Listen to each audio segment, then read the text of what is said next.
오늘의 말씀은 디모데후서 3장 16절부터 17절까지의 말씀입니다. 함께 합독하도록 하겠습니다. 함께 읽겠습니다. 모든 성경은 하나님의 감동으로 된 것으로 교훈과 책망과 바르게 함과 의로 교육하기에 유익하니 이는 하나님의 사람으로 온전하게 하며 모든 선한 일을 행할 능력을 갖추게 하려 함이라. 아멘. 자리에 앉으시겠습니다. 이제 담임 목사님께서 나오셔서 성경을 통해 경험되는 성령의 감동이라는 제목으로 말씀 전해 주시겠습니다. 할렐루야. 순전한 교회 주일 예배 참여하시는 여러분 모두를 주님의 이름으로 환영합니다. 여기서 오늘 주일 예배 저희 처음 드리는데 일부 예배 때도 굉장히 어색하지만 굉장히 큰 은혜가 있었어요. 여기 아마 처음 와보시는 분들 많이 계실 거예요. 이 순전한 교회가 처음 개척하면서 저희가 삼위가톨만 주일에 사용하는 걸 계약을 하고 사실은 이런 장소가 없었습니다. 근데 이제 저희가 기도하면서 이제 주중에는 어떻게 해야 되나 이러고 있었는데 여기 이 건물이 주인이 한 분이세요. 최용섭 집사님이시라고 저희 교회에 지금 출석하고 계시는데 이 집사님께서 처음에 이제 아드님이 아프셔가지고 저한테 병문안 좀 왔으면 좋겠다 해서 같이 여기 삼성병원에서 같이 병문안하고 같이 기도하고 수술 전에 큰 수술이 있었는데 기도하고 여기 2층 라일라이 저에게는 잊을 수 없는 너무나 은혜로운 장소예요. 2층 중국집에서 식사를 하다가 집사님이 목사님 사무실 있으세요? 그러시는 거예요. 그래서 사무실은 제 차가 사무실이죠. 그랬더니 요 앞에 여기 탕비실이 조그맣게 있어요. 그 공간이 남으니까 거기 쓰시겠냐고 그러더라고요. 그럴 땐 대답을 빨리 해야 됩니다. 그래서 빨리 대답했죠. 그랬더니 이제 거기를 쓰기로 하고 그래서 사무실은 거기서 이제 같이 전사님들하고 있으면 되겠다 하고 있었는데 또 그분께서 이제 집사님께서 예배를 같이 드리셨어요. 예배를 드리시고 나더니 목사님 한 번만 더 와보시겠어요? 그러는 거예요. 와서 봤더니 여기가 원래 태권도장이었어요. 태권도장. 그래서 격한 곳이었는데 은혜로운 곳으로 바뀐 거예요. 그래서 여기가 태권도장이었는데 여기가 이제 다 나가고 이제 텅 비어 있었는데 여기를 예배당으로 주중에 사용하는 곳으로 해서 새벽 예배 드리시고 모임 장소로 하시면 어떻겠냐 또 얘기를 하셨는데 이거는 너무 큰 것 같아서 제가 걱정이 되는데 뭐라고 하시냐면 그냥 쓰시고 관리비만 내세요 그러는 거예요. 그래가지고 또 장로님께 전화했어요. 장로님 일어나는데 어떻게 할까요? 그러니까 무조건 한다고 하세요 그러시는 거예요. 그래서 또 무조건 한다고 했죠. 그래가지고 이 장소를 썼는데 그때는 재건축이 이제 한 3년 후면 될 거라고 그래서 3년 쓸 걸 계산해서 최소한의 공간만 이렇게 해놨어요. 최소한의 공간만. 그래도 여러분 밖에 있다 여기 들어오시니까 완전 다른 데 같지 않으세요? 굉장히 여기도 그래도 나름대로 저희 그때 굉장히 어려울 때 잘 이렇게 꾸며놓은 겁니다. 그러고서 3년 정도 예배할 줄 알았는데 벌써 5년을 채워가고 있고 너무 기가 막힌 건 재건축 시기가 저희가 딱 옮겨갈 때쯤에 재건축이에요. 그래서 지금 원래는 여기 지하 1층에 이 큰 마트가 있었어요. 마트도 나가고 저희 사무실 앞에 있는 가게도 나가고 저희는 끝까지 버틸 겁니다. 그래서 건물에 끝까지 남아있는 그래서 우리가 있는 한 이 건물은 무너지지 않는다. 그리고 이제 딱 옮길 때 딱 옮기지 않을까. 그래서 은혜의 장소예요. 근데 왜 하나님께서 한 달 동안 왜 여기서 예배를 드리게 하실까? 삼위가톨이 그렇게 공사할 날들이 있는데 이것도 우연이 아니라는 생각이 너무 많이 들더라고요. 여러분 예배 드리고 나가시면 이 길이 있잖아요. 길에서 좌측 대청역 편을 보시면 대청타워가 크게 보여요. 거기 3층이 저희가 옮겨갈 곳이에요. 굉장히 넓고 거기 한번 지나가면서 한번 직접 가시면 안 되고요. 지나가면서 보시면 그 옆에 엄청난 공원이 또 우리를 위해 준비가 되어 있습니다. 그래서 예배 드리고 나면 뭐 그냥 돗자리만 갖고 나가면 바로 피크닉이에요. 그래서 너무 좋은 장소들. 그리고 또 그 앞에 일렬로 쭉 뭐가 있냐면 기사식당이 있어요. 그래서 그렇게 싸고 맛있는 기사분들은 맛없는 데는 안 가요. 그래서 그렇게 싸고 맛있는 기사식당들이 줄비에 있어서 예배 마치고서 다 식사하고 이렇게 가시면 됩니다. 그래서 저희가 내년 한 5월쯤에 옮기게 될 텐데 먼저 밝게 하시는 이유가 있겠구나. 그래서 여러분 축복하면서 걸어 다니세요. 그래서 예배하러 오실 때도 축복하면서 걸어오시고 예배 드리고 나갈 때도 이 지역 전체를 좀 축복하시고 이 강남이 상업지구가 많은데 여기는 완전 그 주택지역이에요. 학교가 있고 굉장히 환경이 좋아요. 그래서 이곳에 우리 교회가 함께하면서 더 큰 은혜와 축복이 함께할 수 있도록 기도해 주시면 감사할 것 같습니다. 자, 그러면 이제 기도하고 말씀 전하겠습니다. 하나님, 오늘 우리에게 주시는 주님의 마음 온전하게 누리며 주 앞에 서기를 원합니다. 성령의 역사하여 주셔서 아버지께서 우리에게 주시는 성령의 감동이 우리 안에 충만하게 누려질 수 있도록 성령님 우리에게 말씀하시고 역사하여 주시옵소서. 감사드리며 예수 그리스도 이름으로 기도합니다. 아멘. 말씀드렸습니다. 지난주에 우리는 할 수 있으면 하나님이 말씀하셨다, 하나님의 음성을 듣는다, 이런 얘기는 하지 않기로. 물론 하나님은 말씀하시고 우리에게 역사하십니다. 하지만 그것을 성령의 감동이다라고 이야기하기로. 너무 많은 문제가 일어나다 보니 사실은 계시도 지금도 있죠. 일반 계시, 특별 계시 이렇게 나누어서 이야기할 수 있지만 우리의 완전한 계시는 예수 그리스도를 통한 성경 말씀 66권으로 마쳤다. 그리고 그 완전한 계시 안에서 성령께서 우리를 인생의 가이드를 하시면서 우리를 이끄시는 성령의 이끄심이 있을 것이다. 그렇게 나누었습니다. 그래서 히브리서에서 분명하게 얘기했죠. 마지막 선지자 예수 그리스도를 세워서 우리에게 계시하셨다고. 그러니까 이미 성경 66권을 통해서 하나님은 우리에게 하실 말씀을 다 하셨다는 거예요. 더 이상 다른 계시가 필요하지 않을 정도로 완전한 계시를 우리에게 주셨습니다. 그것이 바로 예수 그리스도를 주제로 하고 있는 신약 성경이고, 그럼 구약 성경은 필요 없냐? 구약 성경은 예수 그리스도께서 왜 이 땅에 오셔야 하는가 그 필요를 말해주고 있죠. 인간의 타락부터 시작해서 창세기부터 어떤 과정을 거쳐서 예수님이 이 땅에 오셔야 했는지를 말해주고 있기에 결국은 구약 성경과 신약 성경 전체가 예수 그리스도를 주제로 하고 있기 때문에 이 예수 그리스도를 주제로 하고 있는 이 말씀으로 하나님이 우리에게 주신 계시는 충분하다 나누었습니다. 그래서 우리에게 이 성경은 너무나 중요한 것입니다. 특별히 우리의 신앙, 우리의 교회, 우리 같은 교회를 복음주의 교회라고 합니다. 이 복음주의 신앙과 복음주의 교회에서는 뭐가 가장 중요하냐면 성경이 가장 중요해요. 성경보다 더 중요한 기준이나 그런 것들은 없어요. 오직 성경만이 우리의 유일한 기준이 되고 우리의 유일한 다스림의 원리가 됩니다. 여러분 아멘이죠?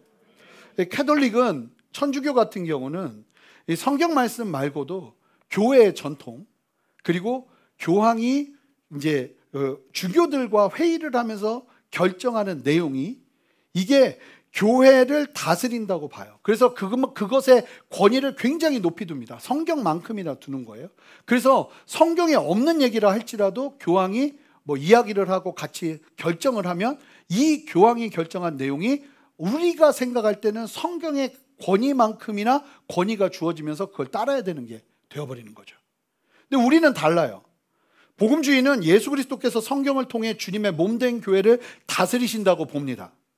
다른 것들은 성경의 권위 아래에 둬요. 자유주의 신학자들은 예수 믿고 거듭난 사람들의 이성, 판단, 회의하면서 결정되는 내용, 이것도 중요하게 보거든요. 근데 우리의 이성은 성경의 권위를 위협하는 데 사용되지 않아요. 성경보다 권위 위에 있는 건 어느 것도 없어요. 우리의 이성과 경험은 성경을 판단하는 데 있는 게 아니에요. 물론 성경 비평 이런 것들이 있지만 우리가 믿는 것은 성경을 판단하는 데 우리의 이성이 사용되는 것이 아니라 성경의 권위 아래서 말씀의 뜻을 이해하고 삶에서 말씀을 적용하는 데 사용되는 것이 우리의 경험과 이성이에요. 이게 굉장히 중요한 거거든요. 그래서 우리는 성경을 뭐라고 말하냐? 캐논이다라고 이야기도 하는 거예요. 캐논은 무슨 뜻이냐면 이 원래대로 보면 자, 이 측정하는 자 있잖아요. 자라는 뜻이에요. 기준, 우리의 유일한 기준이 바로 성경이라는 말이에요. 그래서 성경이 아니야 라고 말하면 법이 맞다고 해도 우리는 아닌 거예요. 성경이 맞아 그러면 법이 아니라고 해도 우리는 맞는 거예요. 기독교의 역사 속에서 특별히 청교도들과 그리고 신앙의 자유를 찾아서 움직였던 수많은 사람들이 이것 가지고 목숨을 걸었어요. 나라에서, 정부에서 아무리 맞다고 이야기해도 성경이 아니라고 하는 것을 타협할 수가 없는 거예요. 이것을 위해서 이민도 가고 이동도 하고 목숨도 바쳐가며 지켜낸 것이죠. 우리에게 있어서 성경만한 권위는 없습니다. 유일하게 성경이 우리의 가장 중요한 권위인 거예요. 그래서 웨스트민스터 신앙고백에도 보면 1장 6항에 이런 얘기가 있어요. 성도는 성경으로 충분하다. 유일하게 성경만이 우리의 기준이 된다. 그래서 성경으로 완전하고 성경으로 충분하다는 내용을 끊임없이 강조하는 거예요. 성경 말고 다른 계시가 필요합니까? 안 합니까? 필요하지 않다는 거예요. 이렇게 중요한 성경을 우리가 대하는 거예요. 그럼 성경은 어떤 책인가?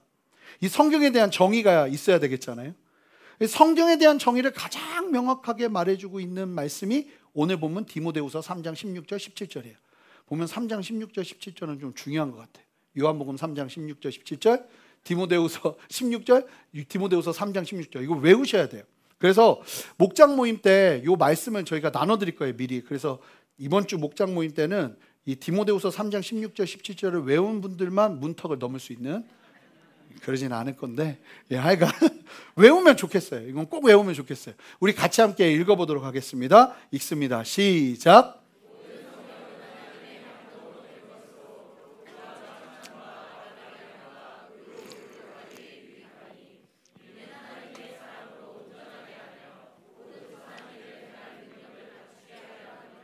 모든 성경, 구약의 39권, 39, 27, 신약 27권, 총에서 66권은 뭘로 된 거라는 거예요? 하나님의 감동으로 된 거라는 거예요. 우리가 지난주 히브리서 말씀을 보았지만 하나님은 구약에서 어떻게 말씀하셨나요? 직접 말씀하지 않으시고 항상 하나님의 선지자들을 세워서 말씀하셨다는 거예요. 성경도 하나님이 적으신 게 아니라 하나님의 사람들에게 감동을 주셔서 적게 하셨다는 거예요. 그래서 하나님의 말씀이, 선지자들이 이야기하는 게 하나님의 말씀이었고 하나님의 사람들이 쓴 이 성경책이 하나님의 말씀일 수 있는 거예요. 특별히 하나님의 감동이라고 할 때 이 감동이라는 단어가 성령을 의미하는 푸뉴마라는 원문을 보면 원어가 사용됩니다. 성령을 의미하는 거예요. 그러니까 하나님께서 성령을 부으셔서 성령이 우리를 감동해, 그 저자들을 감동해서 이 책을 쓰게 했다는 거죠. 그래서 참 신기한 것이 성경이 66권으로 구성되어 있는데 저자가 다 달라요. 그리고 지은 시기가 뭐 수백 년의 차이가 나요. 그런데 놀라운 것은 성경이 예수 그리스도라는 진리 안에서 완전히 뚫린다는 거예요. 저자는 다 다르지만 같은 말을 하고 있어요. 시대도 다르고 상황도 다르고 그 상황에서 선포하고 이야기하지만 거기서 선포되는 내용이 성경의 권위에 위배되는 내용이 하나 없이 완전한 하나님의 말씀처럼 우리에게 다가온 거예요. 그래서 이 성경을 우리는 하나님의 말씀이다 라고 믿는 것입니다. 원래 책의 의미를 가장 잘 이해하고 파악하려면 저자 직각만 한 게 없어요. 의도와 숨은 뜻을 다 파악할 수 있죠. 성경도 마찬가지입니다. 성경을 쓰신 분이 결국은 누구라는 거예요? 성령 하나님이시라는 거예요. 저자는 다양하지만 결국은 원저자는 한 분이에요. 성령 하나님이세요. 그런데 그 놀라운 성경을 쓰신 성령님이 누구에게 온다는 거예요? 예수 그리스도를 믿는 사람이라면 누구에게라도 들어오신다는 거예요. 그래서 그 저자가 내가 성경을 읽을 때 어떻게 하시는 거예요? 직강을 해주시는 거예요. 자, 직강의 은혜를 누려야 되는데 성경을 읽을 때, 그러니까 이것만 한 게 없는 거죠. 제가 아무리 설교를 잘하고 바울이 아무리 설교를 잘한다 할지라도 성령을 뛰어넘을 수는 없어요. 아무리 뛰어난 설교자가 있다 할지라도 어쩌면 그것보다 더 강력하게 여러분들은 개인적인 여러분들의 삶 속에서 말씀을 읽는 가운데 더 큰 은혜를 누릴 수 있어요. 아멘 하셔야 돼요. 뿐만 아니라 설교를 들으면서도요, 여러분 제가 제 이야기 안 하잖아요. 물론 예화도 들고 뭐 하지만 결국 말씀 이야기 하잖아요. 이 말씀을 들으면서도 여러분들 안에 계신 성령께서 여러분들에게 감동을 주세요. 그러면 그 안에서 해석되는 은혜는 다 다른 거예요. 하나님은 사랑이라고 해도 그 사랑이라는 메시지를 통해서 각자의 삶 속에서 다 다른 은혜를 받는 거예요. 성령께서 그렇게 역사하세요. 사랑의 의미가 무엇인지를 묵상하게 하거나 사랑을 경험하게 하거나 사랑을 한 번도 받아본 적이 없는 사람에게는 하나님의 한없는 사랑을 풍성하게 누리게 하거나 성령께서 그 필요에 맞게 역사하신다고요. 그러니까 여러분 말씀을 들을 때도 여러분들의 마음을 여셔야 돼요. 성령님 내 안에 충만하게 역사하셔서 나에게 말씀해달라고 말씀해야 된다는 거죠. 이 성령의 감동으로 쓰여진 성경이 어떤 능력을 가지고 있는가? 자 보세요. 하나님의 감동으로 돼서 처음으로 뭘 한다고요? 교훈을 줍니다. 두 번째로 뭘 주죠? 책망을 줍니다. 여러분 성경은 위로를 주고 뭐 나를 우쭈쭈 해주고 사실은 이런 말보다는 분명하게 교훈, 우리가 어떻게 살아가야 되는지 그리고 책망을 줘요. 그러니까 성경을 읽으면서 마음이 뜨끔뜨끔하셔야 돼요. 뜨끔뜨끔하지 않는다면 둘 중에 하나예요. 양심에 굳은 살이 베꼈거나, 두 번째 정말 깨끗하게 살거나. 근데 두 번째는 있을 수 없죠. 그래서 사실은 성경을 읽으면서, 그러니까 설교 시간도 사실은 뜨끔뜨끔한 게 있어야 돼요. 그래서 다음부터 제가 좀 따끔따끔한 걸 갖고 다녀야 될 것 같아요. 하여간 책망과 또 뭐예요? 바르게 함과 의로 교육하기. 의는 뭐예요? 하나님의 뜻이에요. 하나님의 뜻으로 교육하기에 유익한 책이라는 거예요. 이것만한 책이 없다는 거예요. 그래서 결과적으로 17절 어떻게 해요? 하나님의 사람으로 온전하게 한다는 거예요. 그리고 모든은 중요한 거예요. 모든 같은 게 나올 때는 밑줄을 치셔야 돼요. 모든 선한 행할 능력을 갖추게 하려고. 그러니까 성도들이 앞으로 살아가는데, 모든 선한은 뭐예요? 선하다는 건 뭐예요? 하나님을 사랑하고 그분의 뜻을 이루는 게 선이라고 했잖아요. 도덕적인 기준의 선이 아니에요. 하나님의 뜻을 이루는 데 있어서 성경만큼이나 우리에게 그 능력을 갖추게 하는 건 없다는 거예요. 분명한 사실은 성령의 감동이라는 거, 성령께서 우리를 감동하셔서 이끄시는, 하나님의 영으로 인도함을 받는 사람이 하나님의 자녀라고 했잖아요. 그 성령의 감동의 대부분의 그 감동의 소스, 원천은 어디에 있냐면 바로 성경에 있어야 한다는 거예요. 이 성경을 통해서 우리가 성령의 감동, 하나님의 음성을 들으며 하나님의 뜻에 맞게 서게 되는 역사를 경험하는 거예요. 여러분들에게 좀 묻고 싶어요. 자, 여러분들이 인생에서 성령의 감동을 경험해야 되는 시기가 오잖아요. 성령의 감동이 필요한 상황을 만나잖아요. 자, 그럴 때 여러분 성령의 감동을 무엇을 통해서 누리시나요? 무엇을 통해? 여기에서 대답이 뭐가 제일 많이 나와야 되냐면 말씀을 통해 누린다는 대답이 나와야 돼요. 농부가, 예를 들어 볼게요. 농부가 강가에 충분한 물이 있어요. 근데 여기서 물을 안 써요. 그리고는 멀리 거의 말라가는 작은 물줄기에서 물을 끌어오려고 하는 거예요. 그러면 이 농부는 어떤 농부예요? 어리석은 농부죠. 여러분, 우리 신앙도요, 이 농부가 같을 수 있다는 거예요. 이미 하나님은 우리에게 풍성한 성령의 감동이 전해질 만한 소스를 이 성경 말씀을 통해서 주셨어요. 아멘이죠. 그런데 우리가 정작 이 성경 말씀을 펼치질 않는 거예요. 여기에 하나님 앞에서 내가 고민하고 있는 것들에 대한 답이 있고, 여기에 성령께서 나를 이끄시는 인도하심이 있는데, 이걸 펼치지 않고 다른 걸 많이 한다면, 물론 그것을 통해서도 하나님께서 우리를 이끄시겠지만 굉장히 좀 불균형적인 신앙이 있을 수밖에 없겠죠. 반면에 만약에 이 사실을 알아서 말씀을 사랑하고 말씀을 사모하면서 말씀을 읽어내기 시작하는 성도, 말씀을 사모하는 성도들이 늘어나게 된다면, 그 성도님들은 이 말씀 읽기를 통해서 아주 놀라운 하나님의 인도하심을 경험하게 되겠죠. 성경을 읽지 않는데 예수님을 알고 싶다고 하는 건 있을 수 없는 일입니다. 주일 설교만으로, 새벽 설교만으로 절대로 다 채워지지 않아요. 여러분들이 반드시 하나님의 은혜 안에서 놓아야 되는 성경 말씀의 채움이 필요하다는 거예요.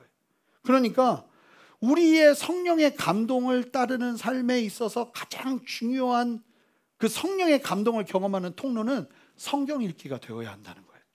자, 오늘은 뭘 나눌 거냐면, 그럼 성경 읽기를 어떻게 하는 것인가? 이제 나중에 말씀 나누겠지만 성경 읽기는 기도로 연결되고 그리고 예배로 연결돼요. 성경 읽기는 성경 읽기만으로 되는 게 아니에요. 성경을 읽으면서 기도를 해야 돼요. 이제 그런 부분들을 나눌 거예요. 그럼 어떻게 우리가 성경을 읽어야 되는가? 성경 읽기는 크게 두 가지로 나누어서 볼 수 있습니다. 두 가지로 성경 읽기는. 첫 번째는 하루에 일정한 양을 읽어내는 통독이에요. 그러니까 좀 많은 양을 읽어내는 통독이고, 두 번째 성경 읽기 두 번째 방법은 묵상이에요. 묵상. 여러분, 예수를 믿잖아요. 그러면 성경 읽기 통독과 묵상을 같이 하셔야 돼요. 아멘. 같이 하셔야 되는 거예요. 이거를 무조건 같이 해야 되는. 왜 해야 되는지를 나눌게요. 여러분, 이 두 가지 방법 모두 성령의 감동을 경험하는 통로가 됩니다. 특별히 비유를 보자면, 그냥 성경을 통독하는 것도 성령의 감동을 따를 수 있지만, 특별히 어떤 한 구절을 가지고 깊이 묵상을 할 때, 이 묵상도 오해가 많거든요. 막 생각하고 막 명상하는 시간이 아니에요. 묵상이 뭔지를 분명하게 오늘 나눌 거예요. 그 묵상을 할 때 사실은 성령의 인도하심과 성령의 감동이 우리 안에 더 충만하게 임하는 것이 많은 것 같아요. 근데 읽기가 없이 묵상이 건강하게 이루어지기 힘들고, 읽기 안에 묵상과 함께 하면서 읽기에 탄력을 받게 되는 은혜가 있어요. 그러면 이제 구체적인 방법을 좀 살펴볼 텐데, 성경 통독이나 묵상 모두 시작하기 전에 반드시, 여러분 성경을 이렇게 펼치잖아요. 읽어야 돼요. 읽을 때 반드시 먼저 해야 되는 게 있습니다. 그게 뭘까요? 아우 할렐루야. 답이 이제 척척 나오네. 이제 한 5년 돼가니까 이제 질문하면 답이 바로 나오네. 시편 119편 18절 우리 한 목소리로 힘차게 읽어보겠습니다. 함께 읽습니다. 시작. 여러분 더 큰 소리로 여러분들이 직접 입술로 고백하시겠어요? 다시 한번 읽어봅니다. 시작. 여러분 성경을 이렇게 딱 펼치고 읽을 때 그냥 읽으면 문자예요. 그런데 여기서 하나님이 나의 눈을 열어주시면 이 문자에서 놀라운 것이 보이기 시작해요. 그러니까 이게 어떻게 보면 비밀책이에요. 비밀책. 그냥 읽으면 안 보여요. 근데 하나님이 나의 눈을 열어주시면 여기서 보물이 발견되기 시작해요. 그 은혜를 누려야 되거든요. 이게 뭘로 통해서 시작되는가? 성경을 보면 기도해야 된다는 게 기도. 그래서 성경을 대할 때 하나님 오늘도 나의 눈을 열어주십시오. 내가 그래서 예배 때도 마찬가지예요. 설교를 들으면서도 대표기도 장로님들께서 하시고 그러고 나서 일어나서 이제 말씀 읽고 말씀을 대할 때 여러분 마음속으로 기도하셔야 돼요. 하나님 오늘도 나의 눈과 나의 귀를 열어주십시오. 그리고 주님의 비밀을 알게 해주십시오. 그 간구를 가지고 나아가는 거예요. 그러면서 여러분 성경 읽기를 가장 먼저 시작해야 되는 건 뭐냐면 묵상보다는 통독을 시작하셔야 돼요. 성경을 읽어보지 않은 분들은 사실은 묵상을 하는 게 쉽지가 않거든요. 그래서 일단 그냥 읽는 거예요. 무슨 내용인지 몰라도 읽는 거예요. 대부분이 이 마태복음부터 그래 나는 신약성경 마태복음부터 시작해야지 하는데 마태복음 1장이 큰 산이 있습니다. 낳고 이게 무슨 소리야? 그냥 읽어버리는 거예요. 읽어버린다는 표현이 맞을 정도로 읽어내셔야 돼요. 그냥 읽어내세요. 그냥 쭉 읽는 거예요. 감사하게도 저희 교회는 기노스코 성경 읽기를 하죠. 달력을 받으시면 성경 읽기 표가 있어요. 그 표를 따라서 하루에 3장 또는 2장 그냥 읽는 거예요. 이 통독은 좋은 점이 뭐냐면 숲을 보게 해요. 계속 여러 번 통독하다 보면 이 말씀의 흐름을 보게 됩니다. 그리고 또 뭘 발견하냐면 성경에 이런 말씀이 있어? 하는 것도 많이 발견하게 돼요. 지금 벌써 이제 신약으로 넘어와서 성경 통독 기노스코가 많이 흘러가는데 이런 말씀 듣고 그러면 난 다시 창세기부터 어떻게든 채워가야겠다. 그러지 마세요. 이미 불가능해. 그래서 내일 다시 시작되는 말씀부터 그냥 따라 읽으세요. 우리 교회 기노스코 성경 읽기만 해도 1년에 한 번씩은 통독해요. 다 읽어요. 그렇게 저희 교회 10년 다니면 10번 통독은 하는 거예요. 그러면요 성경을 보는 시각이 달라져요. 그리고 읽기 자체가 주는 은혜가 있어요. 여러분 성경은 읽는 게 굉장히 중요해요. 읽는 게. 그래서 시간적 여유가 없다면 여러분 출퇴근 시간도 활용하세요. 드라마 바이블이라고 있어요. 앱을 찾아보시면 드라마 바이블. 그러면 기가 막힌 목소리로 이 성우들이 성경을 쭉 읽어주는데 굉장히 편하게 읽는데 생각보다 빨라요. 그래서 성경통도 오늘 한 3장 정도 읽어야겠다 하면 운전하면서 듣는 거예요. 근데 듣는 게 저도 들어보면 진짜 잘 들려요. 제가 알기로는 거기 하나님 목소리가 차인표 집사님인 걸로 알고 있어요. 아니에요? 예수님 목소리? 저보다 더 잘하시네요.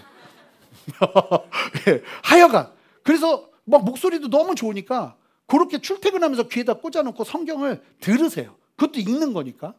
그렇게 해서 성경을 가까이 하고 계속 읽는 거예요. 그 말고도 좋은 프로그램들이 많아요. 신혜라 집사님이 하는 신혜라이프 오디오 성경, 그것도 성경 읽기를 하고요.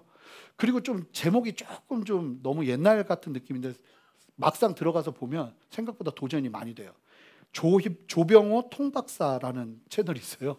할아버지 같은 이제 목사님이신지 모르겠는데 하여간 그분이 이제 읽으시는 건데 각 책마다 내용을 짧게 간결하게 설명하면서 이제 통독을 쭉 하는 거예요. 그럼 그걸 읽으면 1년에 한 권을 읽을 수 있어요. 기노스코랑 비슷해요. 그래서 저희 외갓집 식구들은 맨날 아침마다 그 조 박사 통독을 그 방 거를 올려요. 그래서 읽는 거예요. 그래서 여러분들 성경을 계속 읽으셔야 돼요. 읽기만 해도 읽는 과정 속에서 하나님이 일하시고 역사하세요. 읽는 게 얼마나 놀라운 건지 몰라요. 여러분, 우리 한글 성경을 처음으로 번역하며 출간하신 분이 누구신지 아세요? 스콜랜드 출신의 선교사님인 존 로스 선교사님이에요. 이분이 1877년부터 한글 성경을 번역해야겠다, 한글로 번역해야겠다는 다짐을 해요. 왜 다짐을 했는지 아세요? 6년 전에 토마스 선교사가 대동강에서 전어를 셔먼호를 타고 가다가 땅 밟자마자 죽음을 당하잖아요. 그러니까 죽음을 당하고 거기서 성경이 이제 성경이 한자 성경이 나눠지기 시작하는데 그 소식을 듣고 감동을 받고 이 존 로스 선교사님, 그러니까 주님 안에서의 죽음은 어떤 것도 의미 없는 게 없어요. 그 감동으로 내가 한글 성경을 번역해야겠다 해가지고 이 한글 성경 번역을 시작하는데 조선 출신의 이 장사꾼들을 모읍니다. 이 사람들이 사연이 있어서 죽을 뻔한 사람들 막 살리면서 존 로스 선교사님이 이 사람들을 회심시키고 성경 번역을 함께 하는데 이응찬, 서상륜, 백홍준과 같은 사람들과 함께 중국 심양, 만주의 수도 같은 곳이죠. 심양에서 번역 작업을 시작합니다. 제가 그 심양 선교를 갔다 오면서 직접 찍은 사진이거든요. 그때 존 로스 선교사님이 성경 번역을 하던 장소를 직접 방문할 수 있었는데 존 로스 선교사님이 개척했던 교회가 동관교회라는 교회예요. 지금은 굉장히 커서 10,000명이 넘는 성도들이 예배하는 교회예요. 근데 이 교회의 담임 목사들 사진이에요. 근데 그 동관교회 옆에 보면 1877년에 지었던 존 로스 선교사님의 그 예배 장소, 성경 번역 장소가 있어요. 요거예요. 여기에서 함께 성경 번역을 한 거예요. 그래서 이곳에서 1877년부터 시작을 해서 자료들을 모으고 한글로 번역하는 작업들을 하면서 1882년에 누가복음을 처음으로 번역을 합니다. 그래서 누가복음을 알리기 시작하고 그리고 5년 후에 1887년에 신약 성경 전체를 담은 예수 성교전서, 예수 성교전서가 출간되어, 이거 읽을까 말까 고민 많이 했어요. 출간되어 보급되기 시작합니다. 당시 어려운 한자를 익히지 못했던 많은 사람들이 한글로 번역된 성경을 읽기 위해서 한글을 배우기 시작해요. 그래서 사실은 그 조선시대 말기만 해도 한글이 대중화되어 있지 않았어요. 근데 성경을 읽으려니까 남녀노소 물어나고 다 한글을 배워야 되는 거예요. 그러면서 한글이 확대됩니다. 그래서 사실은 한글에 보급하는 성경이 갖고 온 거예요. 그러면서 성경을 읽는데 이때 재밌는 사건이 있었는데 이 존 로스 선교사가 한글 성경 번역을 완성해서 책을 만들어야 되는데 인쇄 기술이 없는 거예요. 왜냐하면 한글로 책을 만들어 본 적이 없으니까. 그래서 인쇄 전문가를 찾았는데 이 사람들이 다 중국 사람들인 거예요. 뭐가 필요했냐면 식자공이 필요했대요. 식자공이 뭐냐면 인쇄 한 면에 한글을 다 채우는 기술을 갖고 있는 기술자인데 한글로 그 내용들을 채워야 되니까 이게 진짜 기술자가 아니면 못하는 거예요. 근데 식자공이 없는 거예요. 그래서 찾다가 누구를 찾냐면 그 지역의 한국 사람 중에 식자공으로 유명한데 이 사람이 아편쟁이, 술주정뱅이, 도박쟁이였던 거예요. 근데 이 사람에게 돈을 줘서 이렇게라도 만들어야 되니까 그래서 그 사람을 부르는데 그 사람 이름이 김청송이라는 사람이에요. 우리 교회 김찬송 집사님이 계시는데 김청송, 이 사람 김청송이 아편과 마약과 술에 빠져 사는 사람이었다고 하는데 이 사람이 돈벌이를 위해서 시작한 거예요. 근데 재밌는 게 이 사람이 그 다음부터 이제 술 취했다가 다음날 아침부터 가서 뭐 해야 되는 거예요? 하루 종일 성경을 한자 새겨놔야 되는 거예요. 성경을. 그걸 계속 작업을 합니다. 근데 선교사님도 몰라요. 근데 이 김청송이라는 사람이 성경을 계속 한자 박아넣으면서 성경의 말씀을 읽다가 어떤 일이 벌어지는가? 존 로스 선교사님을 찾아갑니다. 세례받겠습니다. 우리나라 개신교에서 5번째로 세례받는 사람이 이 김청송이에요. 근데 존 로스 선교사님이 더 웃긴 게 못 믿겠는 거예요. 얘가 진짜 믿는지. 그래서 확인을 해요. 진짜 예수를 믿게 됐는지. 봤더니 읽다가 예수를 진짜 믿은 거예요. 그래서 이 사람이 예수 믿고 회심해서 하나님 나라의 이 초대교회, 한국의 초대교회의 아주 중요한 인물이 돼요. 놀라운 거 아니에요? 그냥 성경을 읽기만 했는데 사람이 변하더라는 거예요. 제가 한번 나눴던 적이 있어요. 진짜 유명하신 선교사님이신데 이분은 말씀이 뭐 아주 막 복음에 막 사로잡혀 있는 분이에요. 근데 그분이 저희 제가 있던 곳에 강사로 오셨는데 저희가 너무 궁금해서 물어봤어요. 어떻게 예수님 믿게 됐냐고. 그때 이분이 이런 얘기를 하시는 거예요. 자기는 기생집에서 태어났대요. 아버지가 기생장사, 그 기생들이 있는 술집 장사를 하셨대요. 그냥 막 험한 인생을 산 거죠. 그러다가 사람한테 사기를 당해서 그 사람 죽이려고 그 사람 집 앞에다가 집을 작게 얻어놨대요. 그리고는 짐도 안 놓고 가구도 안 놓고 그냥 누워가지고 그 사람 죽일 날만 생각하고 가슴에 칼 꽂고 살았대요. 근데 집에 누가 이만한 두꺼운 성경책을 놓고 간 거예요. 이게 딱 뭐 하기 좋냐면 베고 자기 좋아요. 그래서 베개처럼 이렇게 누워서 자다가 이게 뭐야? 하고 이렇게 했는데 딱 펼쳤는데 말씀이 뭐였냐면 산상수훈 말씀이었어요. 심령이 가난한 자는 복이 있나니 천국이 저희 것이며. 그걸 딱 읽는 순간 갑자기 마음이 가난한데 천국이 내 것이라고? 이게 무슨 말이지? 그분 표현은 이래요. 누워서 이렇게 읽었대요. 산상수훈을 읽다가 말씀을 넘기다가 갑자기 이렇게 읽기 시작했대요. 그러다가 눈물 펑펑 흘리면서 하나님 앞에 엎드리는 거예요. 성경은 힘이 있으니까 읽기만 하면 되는 거예요. 읽기만 하면 하나님이 역사하시는데, 문제는 하나님이 우리에게 모든 답을 여기다 주셨는데 우리가 안 펴보는 게 문제인 거예요. 사랑하는 성도 여러분, 저와 여러분들 안에 이 성경 읽기가 온전하게 회복되기를 주님의 이름으로 축복합니다. 성경을 읽으셔야 돼요. 성경을 읽으면 성령의 감동이 경험이 돼요. 그냥 그 짧은 말씀 속에서도 하나님이 내게 주시는 감동이 있을 수 있다고요. 그런데 더 중요한 건 성경을 읽는 데서만 머물면 안 돼요. 한 걸음 더 나가셔야 돼요. 우리 함께 여호수아 1장 8절 말씀을 한 목소리로 읽겠습니다. 읽습니다. 시작. 이 율법책을 내 입에서 떠나지 말게 하며 주야로 그것을 묵상하여 그 안에 기록된 대로 다 지켜 행하라. 그리하면 내 길이 평탄하게 될 것이며 내가 형통하리라. 보세요. 말씀을 입에 떠나지 말게 하며 거기서만 머물지 말라는 거예요. 읽는 데서만 머물지 말라는 거예요. 또 하나 뭘 하래요? 주야로 그 말씀을 묵상하라는 거예요. 그렇게 묵상하면서 주시는 말씀에 도전해서 순종하면, 자, 중요해요. 묵상해서 머무는 게 아니에요. 묵상의 꽃은 적용이에요. 말씀을 읽으면 말씀이 도전하는 바에 따라 반드시 순종해야 돼요. 순종하면 그 다음에 뭐가 일어난다는 거예요? 내 길이 평탄하게 될 것이며 내가 형통하리라. 언젠가 형통에 대해서 자세하게 나눌 텐데 여러분들이 생각하는 탄탄대로는 아닐 수 있습니다. 그러나 형통입니다. 잘 되는 거예요. 시편 1편 1절에서 2절 말씀 한 목소리로 읽습니다. 너무 잘하는 말씀이죠. 함께 읽겠습니다. 시작.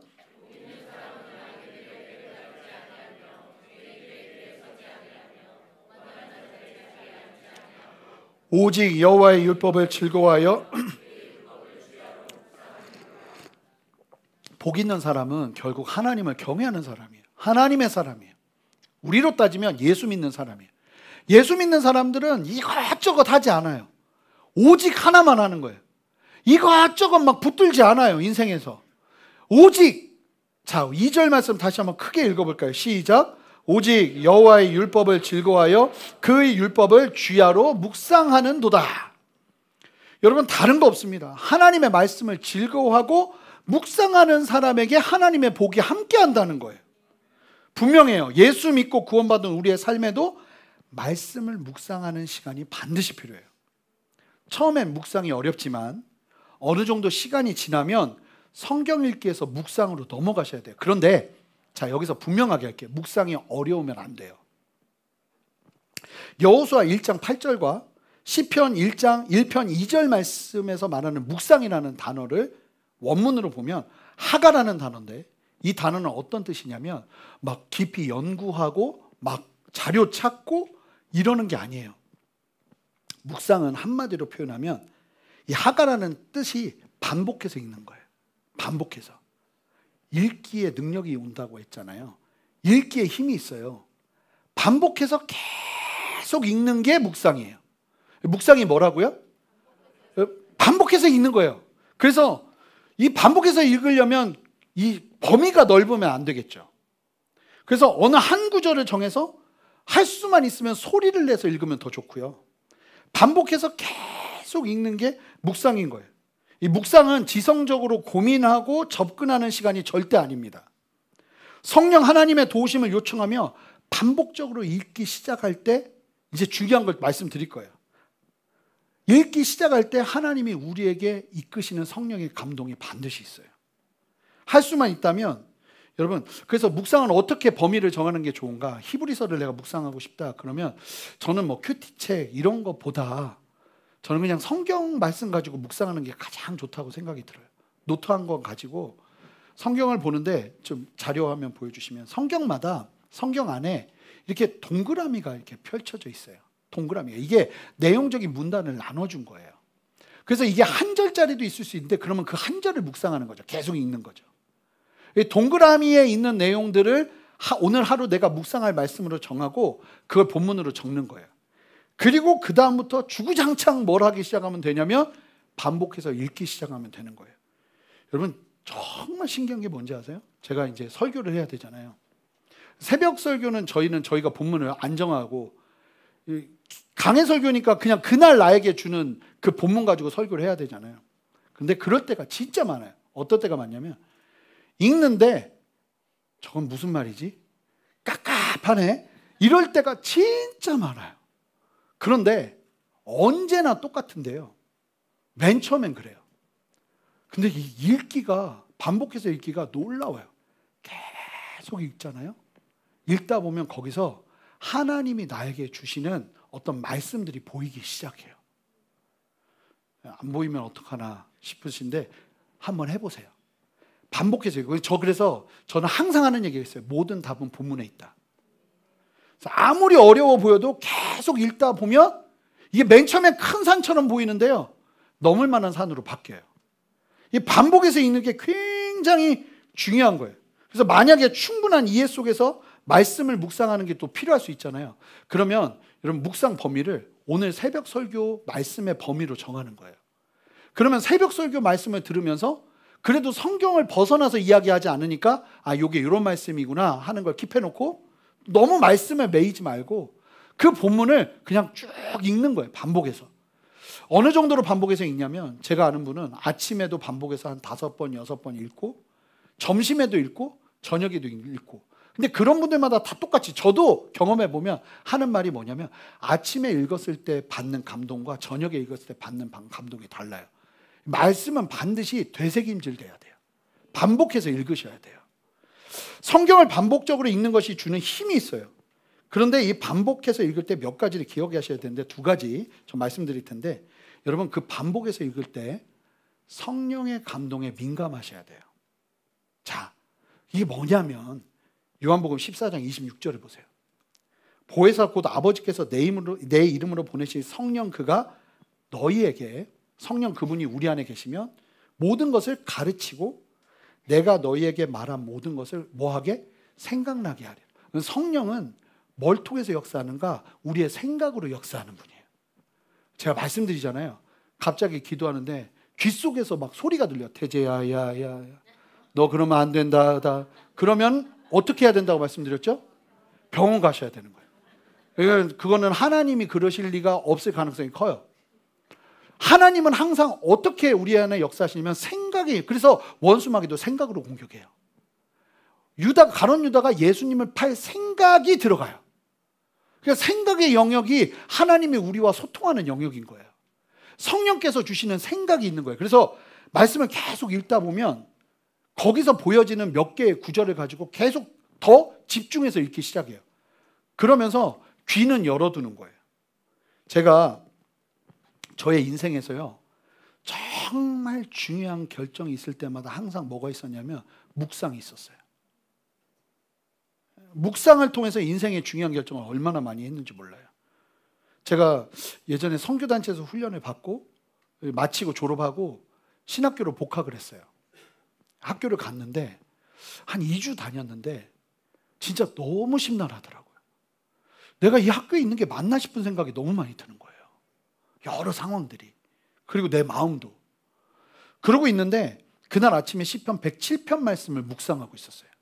근데 시편 107편 말씀을 이렇게 쭉 보고 있는데 반복해서 읽는 거잖아요. 반복해서 읽는데 갑자기 어느 한 단락이 계속 눈에 들어오더라고요. 그 단락이 뭐냐면 시편 107편 4절에서 7절이었어요.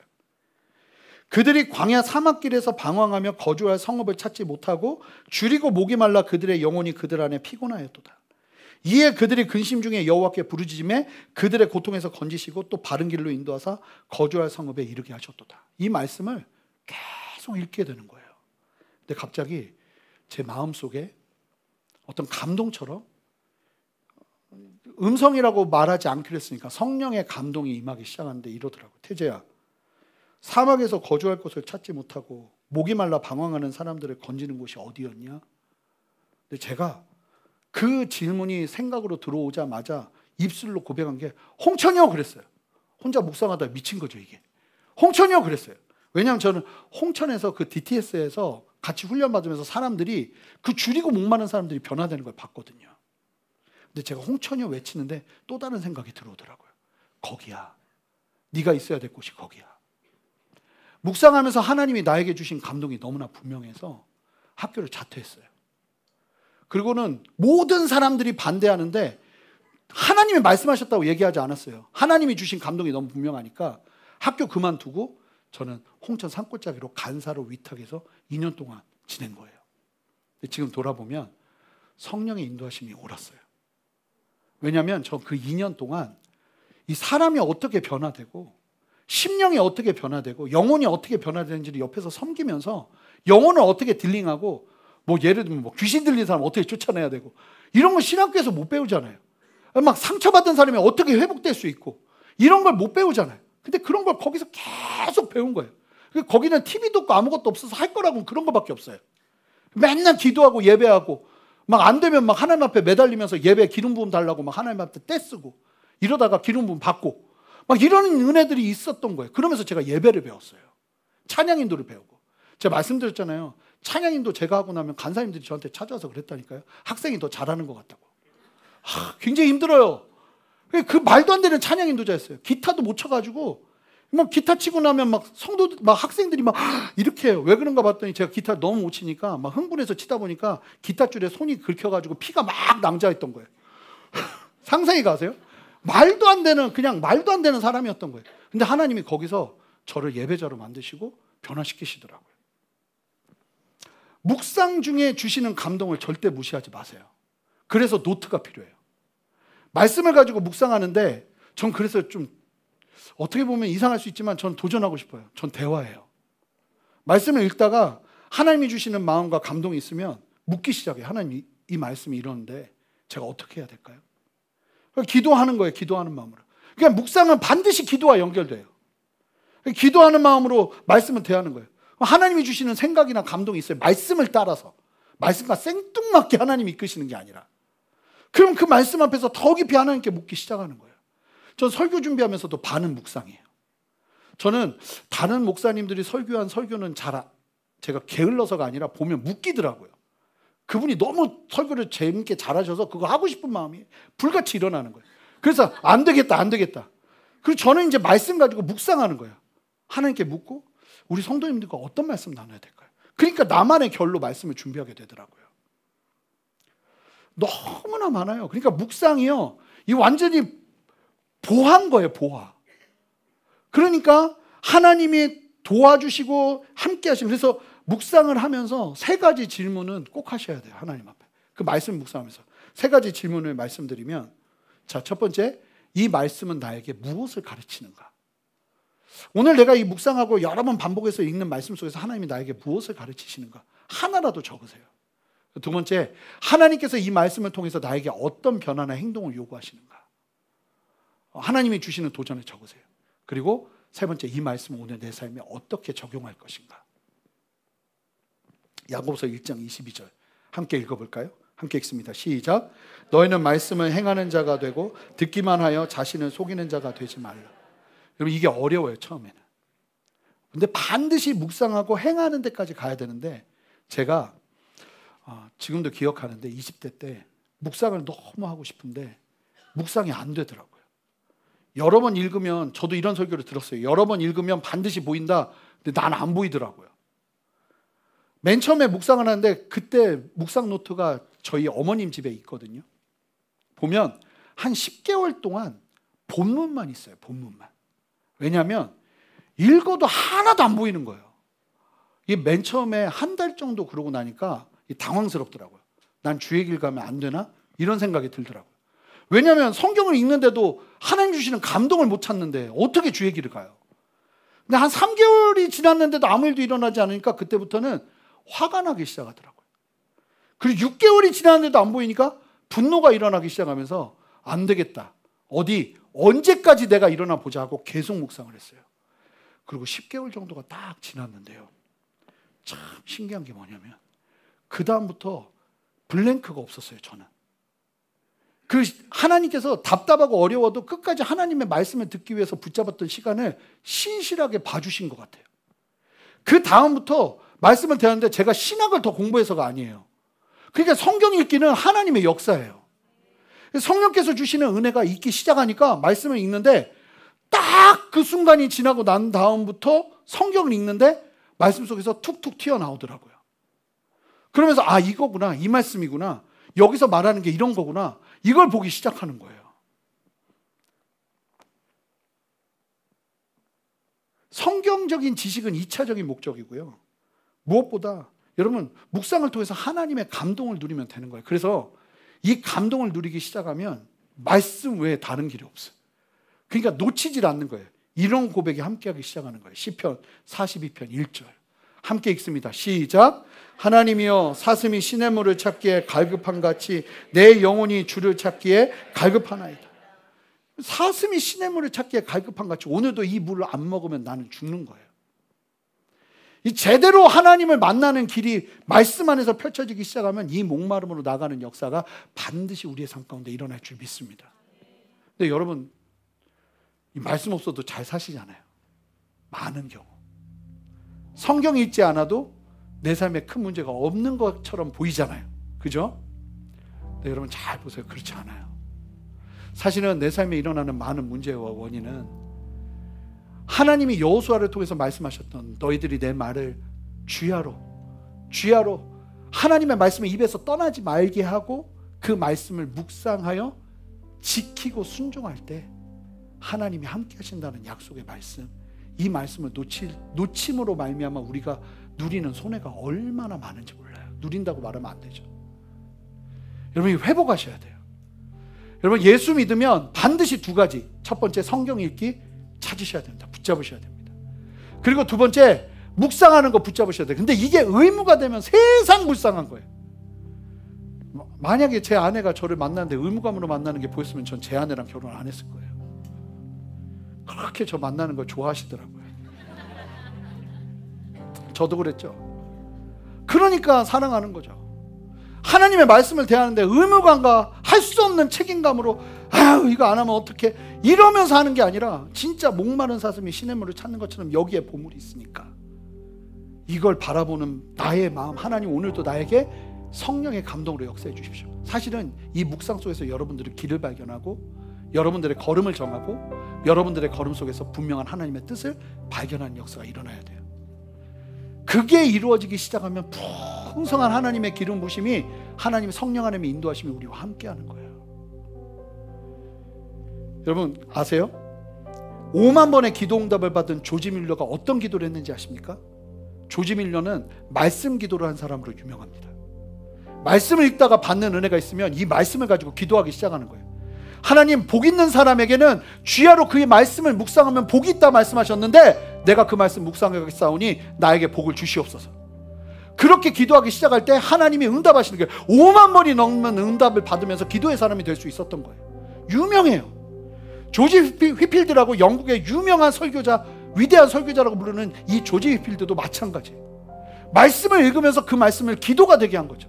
여러분 말씀 읽기가 제대로 들어가기 시작하면 말씀 읽기 안에서 기도가 터져나오고요, 경배가 일어납니다. 말씀 앞에 엎드리는 일이 일어나는 거예요. 정말 교만한 마음으로 이렇게 누워서 읽다가 앉아서 읽기 시작하고 이 말씀 앞에서 경배하면서 하나님을 예배하는 일들이 일어나기 시작하는 거예요. 여러분 성령의 감동을 따르는 사람, 더 구체적으로 넘어가기 전에 성경을 벗어날 수가 없는 거예요. 여러분 성경을 사랑하시기 바랍니다. 그리고 그 성경 안에서 오늘도 내일도 목마른 마음으로 시냇물을 사슴이 찾는 것처럼 그 간급함으로 주님 만나기 원합니다 하는 마음으로 말씀을 대하시며 생명수를 경험하시는 저와 여러분 되었으면 좋겠습니다. 함께 기도하시겠습니다. 하나님, 오늘 우리에게 주시는 이 말씀 기억하며 주님 앞에 담대히 서기를 원합니다. 말씀 속에서 성령의 이끄심과 인도하심을 경험하기를 원하오니 주여 함께하여 주시옵소서. 감사드리며 예수 그리스도 이름으로 기도합니다. 아멘. 우리 함께 목마른 사슴 시냇물 찾아 헤매이듯이 내 영혼 주를 찾기에 갈급하나이다, 이 고백으로 주님 앞에 나아가기를 원합니다. 우리 함께 찬양하며 나가겠습니다. 목마른 사슴 시냇물을 찾아 헤매이듯이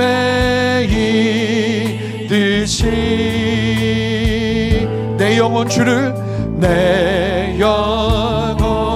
주를 찾기에 갈급하나이다. 다시 한번 고백합니다. 목마른 사슴 시냇물을 찾아 헤매이듯이 내 영혼 주를 찾기에 갈급하나이다. 우리 함께 고백합니다. 주님만이 나의 힘, 주님만이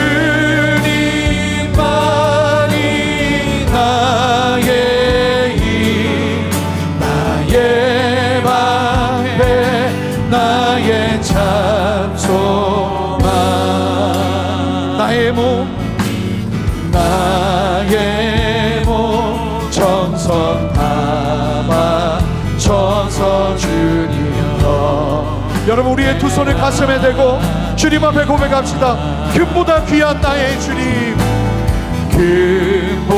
금보다 귀한 나의 주님, 내게 만족 주신 주.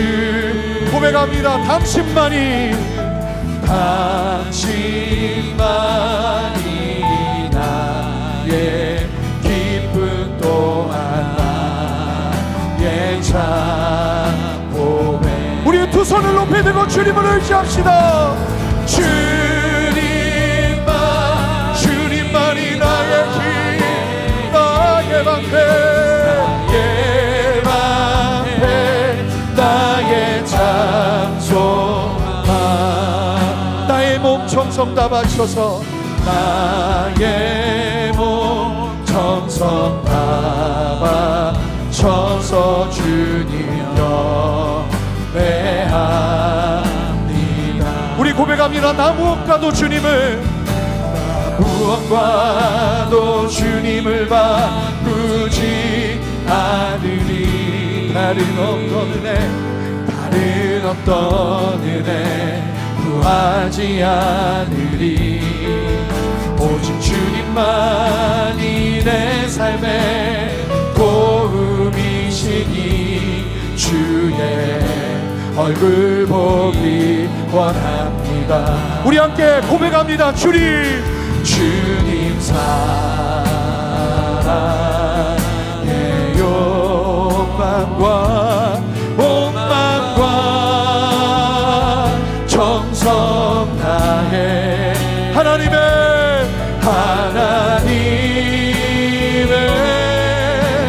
신실한 친구 되기. 우리 함께 두 손을 들고 주님께 우리의 사랑을 고백합시다. 주님 사랑의 욕망과 정성 다해 하나님의 신실한 친구 되기 원합니다. 우리 함께 두 손을 들고 주님 앞에 기도하며 나갈 때 하나님 목마른 사슴이 시냇물을 찾은 것 같이 하나님, 나도 말씀을 사모하며 나에게 감동 주시는 주의 은혜를 누리기를 원하오니 하나님, 나의 성경 읽기 위해 기름 부어 주시옵소서. 아버지 하나님, 나의 묵상 위에 기름 부어 주시옵소서. 특별히 여러분, 성경을 읽는데도 성경 속에서 생명을 경험하지 못하는 분들, 하나님 앞에 기도하며 나갈 때 특별히 하나님, 나의 눈을 열어 주시옵소서. 나의 마음을 열어 주시옵소서. 주의 비밀을 알게 하여 주시옵소서. 보게 하여 주시옵소서. 함께 주님의 이름 부르며 간절하게 기도하며 나갑니다. 주여!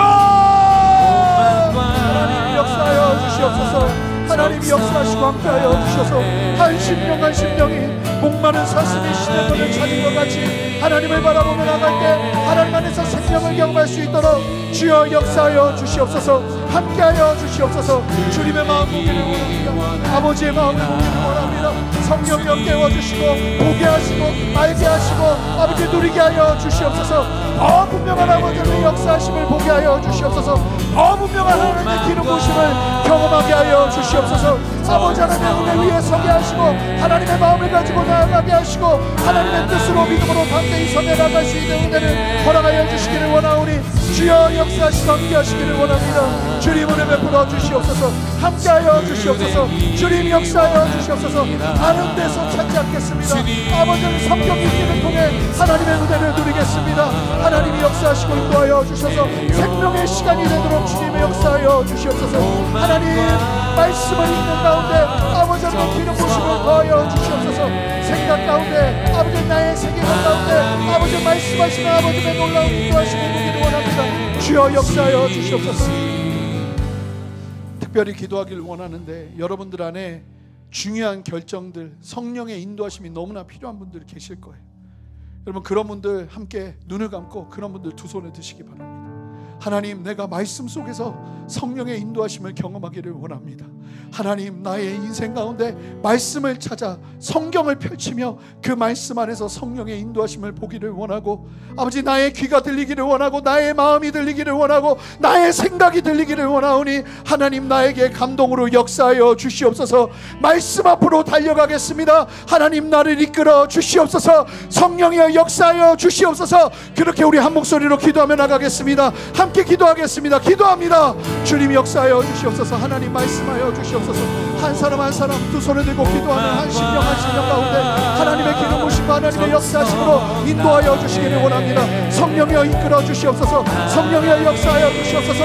아버지의 놀라운 기름 부으심으로 함께 하시기를 원하오니 하나님 말씀하여 주시고 나에게 역사하시는 성령의 그 충만한 인도하심과 이끄심을 보게 하여 주시옵소서. 새 일을 행하시는 주님을 찬양합니다. 역사하시는 주님을 찬양합니다. 주님 은혜 베풀어 주셔서 우리의 걸음을 인도하시는 하나님의 그 신실하심을 믿음의 눈으로 바라보니 하나님 역사하시고 함께하여 주시옵소서. 하나님의 마음 보게 하여 주시옵소서. 아버지의 마음 보게 하여 주시옵소서. 새 일을 행하시는 주님을 찬양하오니 하나님 역사하여 주시옵소서. 감사합니다 주님. 찬양합니다 주님. 역사하시는 주님을 찬양하오니 하나님 이끌어 주시옵소서. 함께하여 주시옵소서. 무엇보다 여러분 우리 마지막으로 기도할 때 우리 순전한 교회 말씀의 공동체 되게 하여 주시옵소서. 선포되는 말씀 속에 하나님의 인도하심을 누릴 수 있는 은혜가 흘러가게 하여 주시옵소서. 오직 예수 그리스도만 증거하는 교회 되게 하여 주시옵소서. 말씀 강단의 기름 부음을 위해 다 같이 두 손을 들고 함께 주님의 이름을 부르며 기도합니다. 기도합니다. 주여!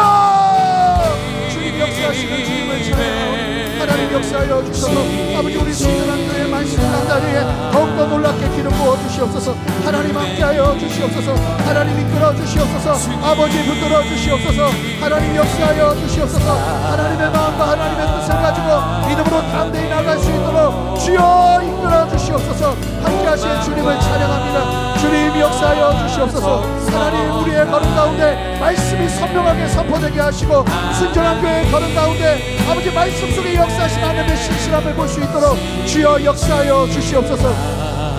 여러분 마지막이라고 했지만 한 번 더 기도하기를 원하는데 우리 다 같이 좀 일어서실까요? 우리 함께 기도할 때 우리 이 장소를 좀 축복하고 싶습니다. 그리고 우리가 가게 될 여긴 기호빌딩이고요, 우리가 가게 될 곳은 대청타워예요. 하나님 기호빌딩과 대청타워 그리고 우리가 예배드리는 삼위가톨 하나님, 우리가 예배하고 함께 하나님을 높여드리는 그 장소 위에 하나님 한없는 축복과 하나님의 한없는 은혜를 부어 주시옵소서.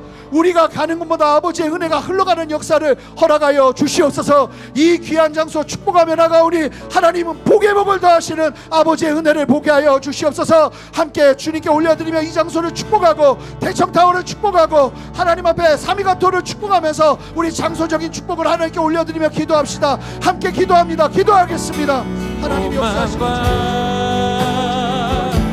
주셔서 아버지는 이 장소 위에 하나님의 한없는 축복을 더하여 주시옵소서. 하나님 예배하는 사람들이 함께하는 장소, 하나님의 몸된 교회가 함께하는 장소 위에 하나님께서 모시는 당신의 은혜가 흘러가기를 원합니다. 대청타워 위에 주님 역사하여 주시고 삼위가토 위에 주님 역사하여 주셔서 아버지 예배의 처소마다 하나님의 기름 부으심과 하나님의 풍성한 은혜가 함께 흘러갈 수 있도록 주여 역사하시고 함께하여 주시옵소서. 새 이름에 가시는 주님을 찬양합니다. 하나님 감사합니다. 오늘 우리에게 말씀하여 주시고 역사하여 주시는 주님을 찬양합니다. 하나님, 다른 무엇보다 말씀을 통해 성령의 감동을 누리는 우리 모두가 되기를 원합니다.